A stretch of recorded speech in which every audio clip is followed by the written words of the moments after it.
Go yard. I got so much motherfucking design on right now. Break it down, bring it back, make it clap. I got 3 old thoughts, new guap, word that thing. Bitches on my line, and you know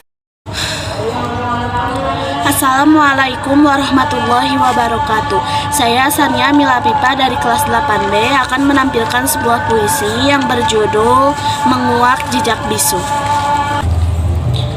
Sejarah merekam jejak bisu, rentetan peristiwa dalam haru penuh pilu, menuntut reformasi melepas orde baru. Apa daya orasi berbalas timah panas peluru, 6 kali juara dalam panggung pemilu, membangun negeri visi misi nomor 1, menurunkan harga pangan caranya merayu, tanpa sadar ada korupsi yang manis bercumbu. Mengkritik jadi hal tabu, berontak berujung nyawa kala itu, diam dan duduk saja di pangku, turuti dan tunduk dengan apa saja yang raja mau. Bersama realita penuh pilu, berbisik di balik tembok istana itu, deretan jasad yang terbujur kaku, jadi saksi menuntut keadilan tanpa ragu. Sekian dari saya, wabillahi taufiq wal hidayah. Wassalamualaikum warahmatullahi wabarakatuh.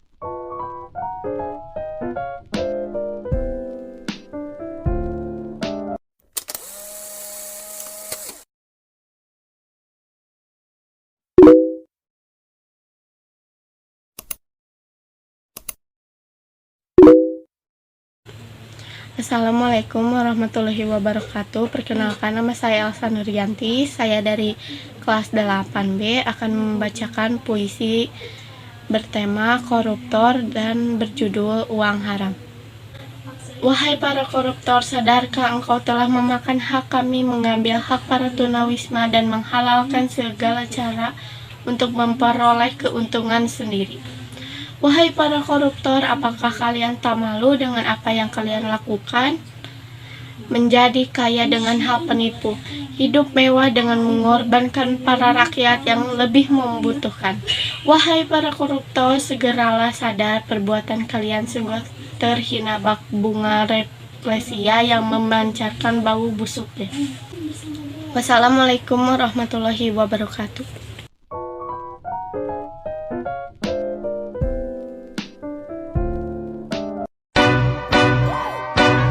Go yard. I got so much motherfucking design on right now. break it down, bring it back, make it clap. I got 3 old thoughts, new guap, word that thing. Bitches on my line, and you know Assalamualaikum warahmatullahi wabarakatuh. Saya Hardian Ramadan dari kelas 8B. Saya akan menampilkan puisi tentang koruptor. Koruptor yang berdosa, berbuat salah tanpa menyesal, tidak peduli penderitaan yang ditimbulkan olehnya. Korupsi yang menyebar seakan tak ada habisnya, uang rakyat yang hilang, tak ada yang bisa menghentikannya. Koruptor yang berdosa tidak pernah merasa bersalah, mereka berbuat sewenang-wenang, tak peduli penderitaan yang terjadi. Korupsi yang menyebar, tak ada yang bisa menghentikannya. Korupsi yang berdosa, mereka harus diberi hukuman yang setimpal. Sekian dari saya, wassalamualaikum warahmatullahi wabarakatuh.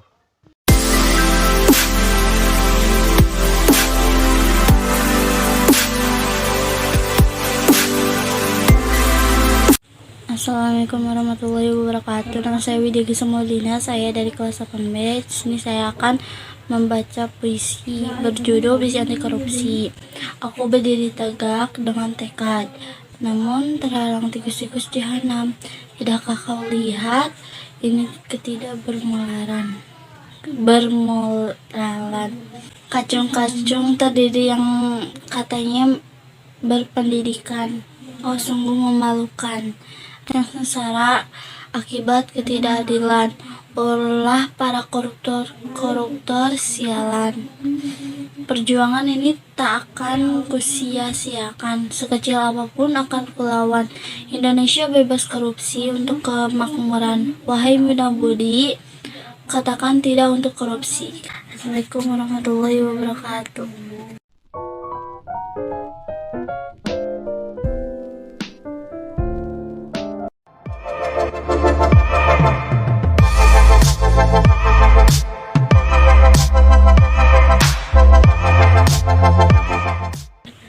Assalamualaikum warahmatullahi wabarakatuh. Perkenalkan, nama saya Jan Septiana dari kelas 8B, akan mengerjakan tugas tentang PKN yang berjudul tentang korupsi, puisi, judul puisi Goresan Janji. Wahai mahasiswa dan mahasiswi, wahai kalian para penerus negeri, jauhkanlah perilaku korupsi. Janganlah memperkara diri sendiri. Ingatlah kepada negerimu ini. Tetaplah mata Ibu Pertiwi. Sudah berapa kasus korupsimu? Sudah berapa kali kalian membohonginya? Para korupsi kebanyakan lulus terbaik perguruan tinggi.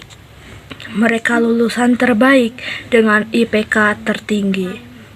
Ibu Pertiwi sedih melihat semua ini. Mereka yang pindah dan cerdas malah masuk bui. Pemerintah sekarang ingkar janji. Suara rakyat sudah tidak dipedulikan lagi.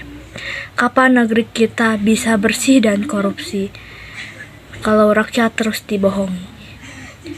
Sudah saatnya manusia tidak ingkar janji.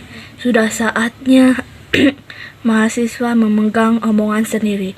Padamu mahasiswi berjanji, berkata tidak kepada korupsi. Sekian. Wassalamualaikum warahmatullahi wabarakatuh.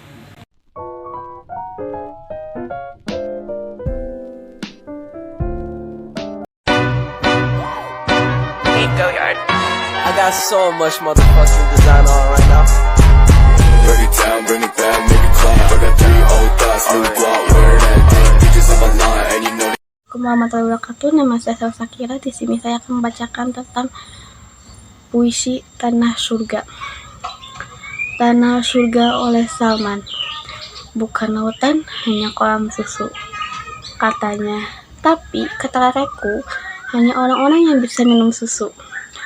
Kail dan jaka cukup menghidupimu, katanya. Tapi kata kakekku, ikan-ikan dicuri oleh banyak negara. Tiada badai, tiada topan kau temui, katanya. Tapi kenapa ayahku tertiup angin ke Malaysia? Ikan dan udang menghampiri dirimu, katanya. Tapi kata kakekku, awas ada udang di balik batu. Orang bilang tanah kita tanah surga. Tongkat kayu dan batu jadi tanaman, katanya. Tapi kata dokter Intel, belum semua rakyat sejahtera. Banyak penjahat yang menjual kayu dan batu untuk membangun surganya sendiri. Cukup sekian puisi dari saya. Wassalamualaikum warahmatullahi wabarakatuh.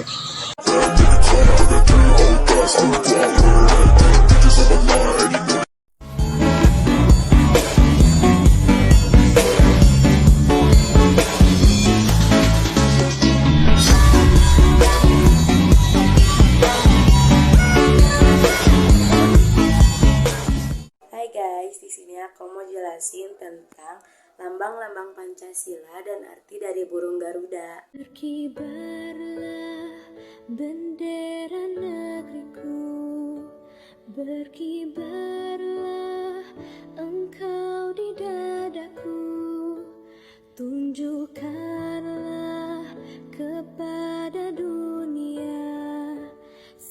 Pancasila sebagai ideologi negara berarti Pancasila dijadikan pedoman oleh masyarakat Indonesia dalam menjalankan kehidupan nilai-nilainya yang terkandung dalam kelima asas Pancasila menjadi landasan masyarakat dalam bersosialisasi kehidupan beragama, hak asasi manusia, dan bekerja sama.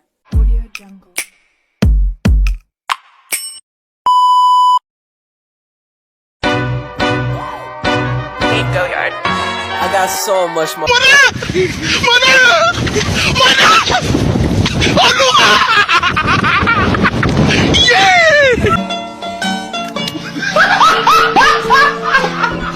Are you ready, kids? Aye, aye, Captain! I can't hear you. Aye, aye, Captain! Oh!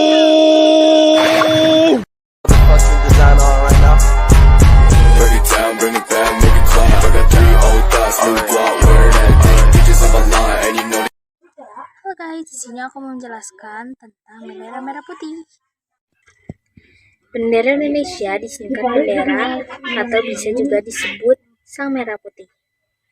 Siapa sangka merah putih atau kedang sang dewi warna juga disingkat dengan dua warna adalah bendera negara Indonesia. Bendera negara berbentuk 4 persegi panjang dengan ukuran lebar 2/3.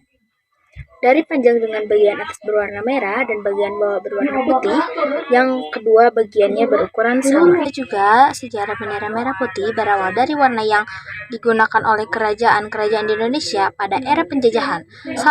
Salah satunya kerajaan Majapahit. Selain kerajaan Majapahit, kerajaan Kediri sebenarnya juga menggunakan panji-panji merah putih pada masa kepimpinannya. Segitu jadi aku, maafkan bila ada kesalahan atau ada yang mengganjalkan, dan juga makasih yang udah nonton dari awal sampai akhir, dan kalau nggak nonton sampai akhir juga nggak apa-apa.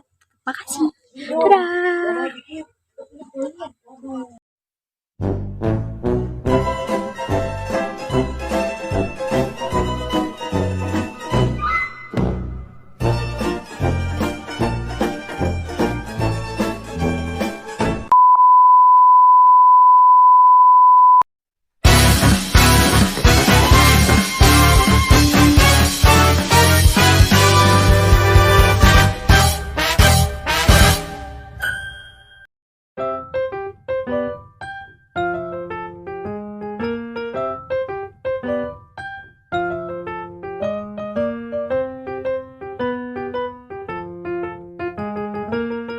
Assalamualaikum warahmatullahi wabarakatuh. Perkenalkan, saya Bintang Syifa Azkia dari kelas 7A akan menyampaikan macam-macam norma agama dalam kehidupan sehari-hari. Contoh norma agama dalam kehidupan sehari-hari. Rajin melakukan ibadah, tidak mencuri barang yang bukan milik kita, tidak melakukan perjudian, tidak memfitnah orang lain. Contoh norma agama dalam kehidupan masyarakat. Berbuat baik atau adil kepada siapapun, menolong satu sama lain, menghargai serta menghormati orang lain, dan tidak melakukan perzinahan lingkungan. Contoh norma agama di sekolah. Bersikap jujur kepada teman, guru, dan orang yang berada dalam lingkungan, menjaga fasilitas dan kebersihan lingkungan sekolah, berdoa sebelum melakukan kegiatan belajar mengajar.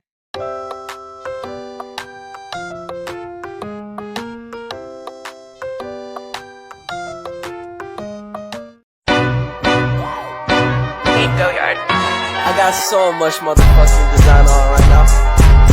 Break it down, bring it back, make it clap. I got 3 old thoughts, new block, where that thing. Bitches on my line, and you know. Assalamualaikum warahmatullahi wabarakatuh.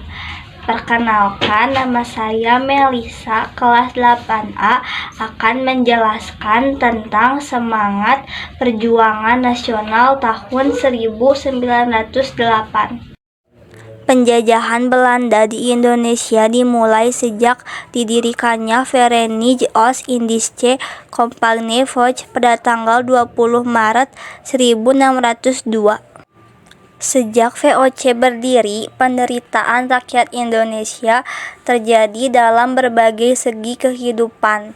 Di berbagai daerah, VOC melakukan tindakan dengan melaksanakan politik Divide et Impera, adu domba, yaitu saling mengadu domba antara kerajaan yang satu dan kerajaan yang lain, atau mengadu domba di dalam kerajaan itu sendiri. Politik adu domba makin melemahkan kerajaan-kerajaan di Indonesia. Bangsa Indonesia makin menderita ketika Daendel 1808 sampai 1811 berkuasa. Upaya kerja paksa Rodi guna membangun jalan sepanjang Pulau Jawa, Anyer Panarukan, untuk kepentingan militer, membuat rakyat makin menderita. Penderitaan berlanjut karena Belanda kemudian menerapkan kultur stelsel tanam paksa yang diterapkan oleh Van den Bosch. Nasionalisme yang tinggi membawa kita menjadi bangsa yang lebih baik. dengan terus berkarya dan membangun kebanggaan untuk bangsa dan negeri tercinta Indonesia.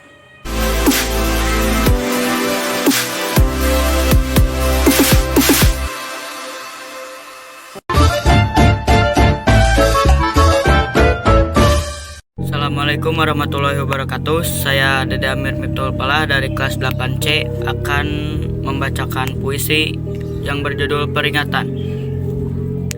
Jika rakyat pergi ketika penguasa pidato, kita harus berhati-hati. Barangkali mereka putus asa kalau rakyat bersembunyi dan berbisik-bisik ketika membicarakan masalahnya sendiri-sendiri. Penguasa harus waspada dan belajar mendengar. Bila rakyat tidak berani mengeluh, itu artinya sudah gawat. Dan bila omongan penguasa tidak boleh dibantah, kebenaran pasti terancam. Apabila usul ditolak tanpa alasan, suara dibungkam, kritik dilarang tanpa alasan, dituduh dan mengganggu keamanan, maka hanya ada satu kata, lawan. Sekian dari saya. Wassalamualaikum warahmatullahi wabarakatuh.